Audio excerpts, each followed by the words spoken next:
गुरु शिष्य परंपरा का रोल जो है ये आदि अनादि काल से चली आ रही है। कोई आज के समय से गुरु शिष्यों की परंपरा नहीं है। गुरु तो साक्षात जो है नारायण के स्वरूप है, ब्रह्मा विष्णु महेश ये है, ये परम ब्रह्म भी है, साक्षात ईश्वर के स्वरूप माना गया है गुरु को। तो ये तो आदि अनादि काल से आता है, इनकी जितना व्याख्या करे उतना ही मतलब कम है। शरीर पर भस्म, आंखों में ज्वाला और हाथों में चिमटा लिए नागा इन दिनों महाकुंभ में आकर्षण का केंद्र है। महाकुंभ आने जाने वाले हर श्रद्धालु इनका आशीर्वाद पाना चाहते हैं। सभी को पता है कि महादेव के ये सिपाही दुर्लभ संयोग में ही आंखों के सामने होते हैं, वरना आमतौर पर ये सन्यासी कभी लोगों के बीच नजर नहीं आते।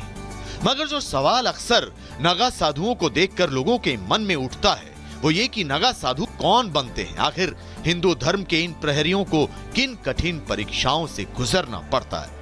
12 साल के बाद नागापन आता है, उसमें नागा बना जाता है और उसमें अपना शालिग्राम भगवान को लेकर के नियम शपथ क्रिया किया जाता है कि हम अपना मन से, तन से, धन से, गुरु से, गुरुद्वारे से हम अपना नागा परंपरा का निर्वाह करेंगे। शादी विवाह नहीं करेंगे, कोई अपना बाल बच्चे के अपना संपर्क में नहीं रहेंगे। जिस प्रकार से कमल कीचड़ में रहता तो है, लेकिन अपना कमल जब नीचे ऊपर आ जाता है तो कीचड़ से कोई छुआई नहीं है।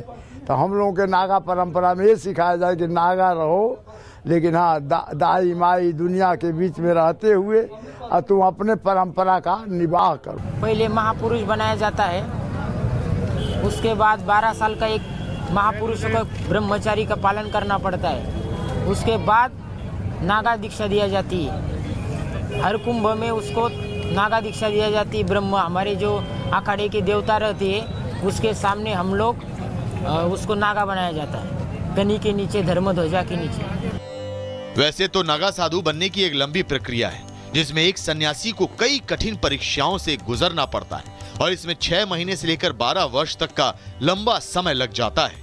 लेकिन महाकुंभ में नजर आने वाले नागा साधु जिन 13 अखाड़ों में बटे हैं, उन अखाड़ों का भी एक लंबा इतिहास है जिसकी स्थापना आदि गुरु शंकराचार्य ने सनातन धर्म की रक्षा के लिए की थी।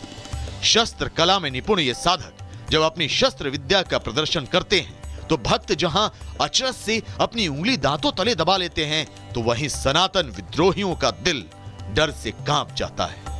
यही उन्होंने हमेशा करते आए हैं, हिंदुओं को खत्म करने की चेष्टा बना दी है। जहां कम हिंदू हैं, कम संगठन है, मुसलमान अपने संगठन बना के उस पर आक्रमण कर देते हैं। तो हम ये जरूर कहेंगे अपने हिंदुओं से कि जो जहां है, अगर कोई तुमको 10 मिल करके लड़ना चाहता है, तुम 2 भी हो तो उससे डट करके मुकाबला करने की चेष्टा करो।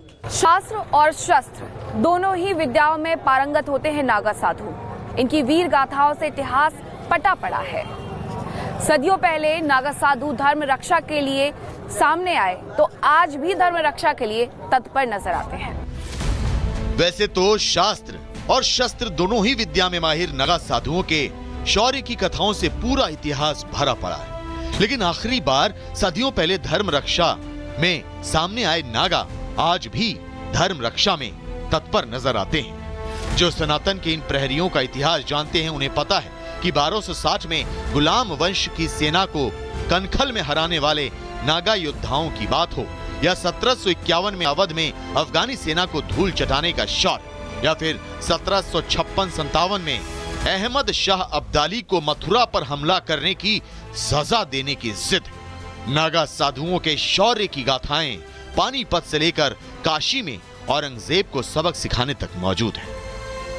लेकिन सदियों पहले मुगलों को धूल चटाने वाले नागा आज भी अपने मजबूत इरादे के साथ हर रोज हथियार चलाने का प्रशिक्षण लेते हैं। उनकी जिंदगी का इकलौता लक्ष्य हिंदू धर्म की रक्षा है। नागा साधुओं के लिए धर्म रक्षा ही कर्म है और धर्म के लिए जान देना महादेव का आदेश।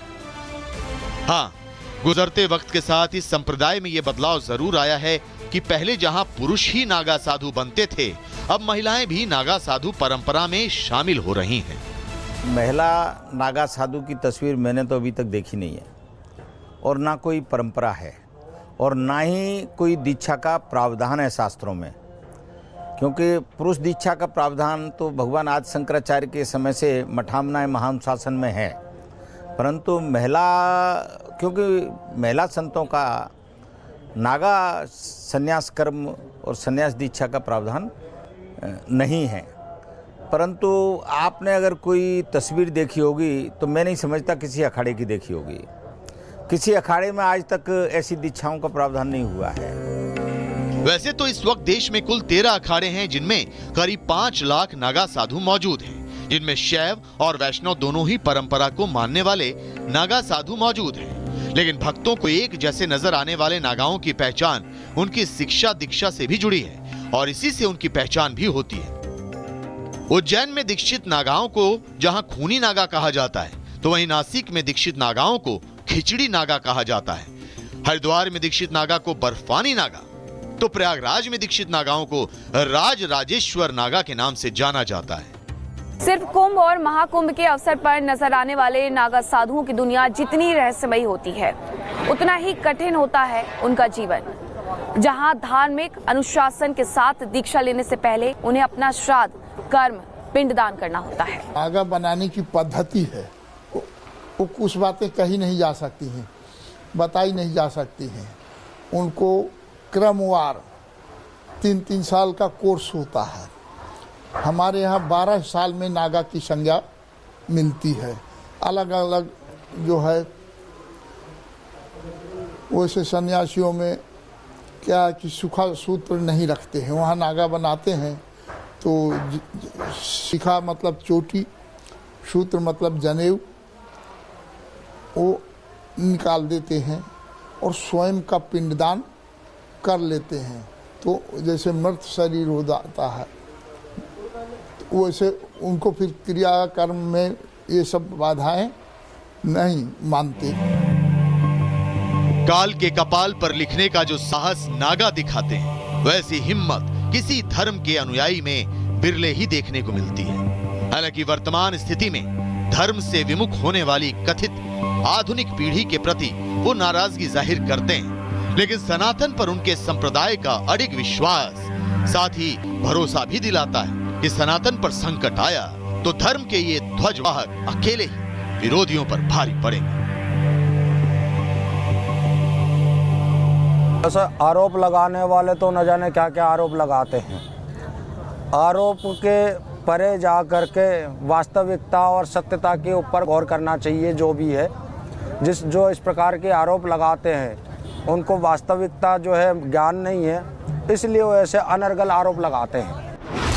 कुल मिलाकर नागाओं को करीब से समझने में हमें उनकी दुनिया उतनी ही रहस्यमय लगी जितना हमने उन्हें जानने की कोशिश की। उनकी एक दुनिया जहां आपको अपनी तरफ खींचती है, तो दूसरी तरफ जिंदगी के प्रति उनका वैराग्य हमें डराता है।